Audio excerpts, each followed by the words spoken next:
సాయి అంత వెయిట్ ఎత్తలేవు, నా మాట విను. నువ్వు అలా చూస్తూ ఉండు.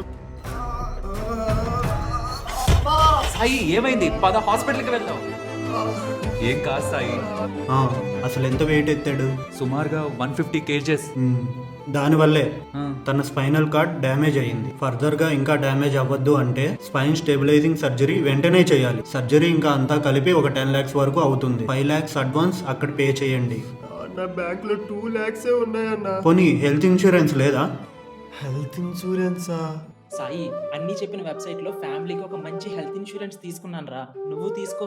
ఇన్సూరెన్సా? రే ఇది చూడు, ఎంత ఎంత ఫిట్ గా ఉన్నానో చూడు. నీలాంటి వాళ్ళకి ఇన్సూరెన్స్, నాకు కాదు. ఇన్సూరెన్స్ లేదు. నువ్వు ఆగు సాయి, నువ్వెంత చెప్పినా తీసుకోవట్లేదనే నీ డీటెయిల్స్ తో నేనే లాస్ట్ మంత్ హెల్త్ ఇన్సూరెన్స్ తీసుకున్నా. ఇదిగోండి 20 lakhs హెల్త్ ఇన్సూరెన్స్. గ్రేట్. అయితే ఇక ఒక్క రూపాయి కూడా కట్టాల్సిన అవసరం లేదు. కానీ హెల్త్ ఇన్సూరెన్స్ తీసుకోకుండా చాలా మంది నిర్లక్ష్యం చేసి ఒక్క హెల్త్ ప్రాబ్లం వల్ల లక్షల హాస్పిటల్ బిల్ కట్టలేక ఆర్థికంగా రోడ్డున పడుతున్నారు. మీరు తెలివిగా ముందే తీసుకొని మంచి పని చేశారు. పేషెంట్ ని సర్జరీ రూమ్ కి తీసుకువెళ్ళండి. అయినా ఇంత మంచి హెల్త్ ఇన్సూరెన్స్ ని ఎలా తీసుకున్నారు మీరు? ఇక్కడ మన ఛానల్ లోగో పక్కన పేరుందా, ఇక్కడ క్లిక్ చేసి ఈ లింక్స్ లో ఉంటున్న హెల్త్ ఇన్సూరెన్స్ లింక్ క్లిక్ చేసి మన డీటెయిల్స్, మన ఫ్యామిలీ డీటెయిల్స్ ని ఎంటర్ చేస్తే మన ఫ్యామిలీకి కావాల్సిన బెస్ట్ హెల్త్ ఇన్సూరెన్స్ ఆన్లైన్ లో డిస్కౌంట్ లో తీసుకోవచ్చు. ఈ ప్రాసెస్ లో మనకి ఏ డౌట్ ఉంటున్నా వీళ్ళ సైడ్ నుంచి ఎక్స్పర్ట్ మన ఫ్యామిలీకి మంచి హెల్త్ ఇన్సూరెన్స్ తీసుకోవడంలో హెల్ప్ చేస్తారు.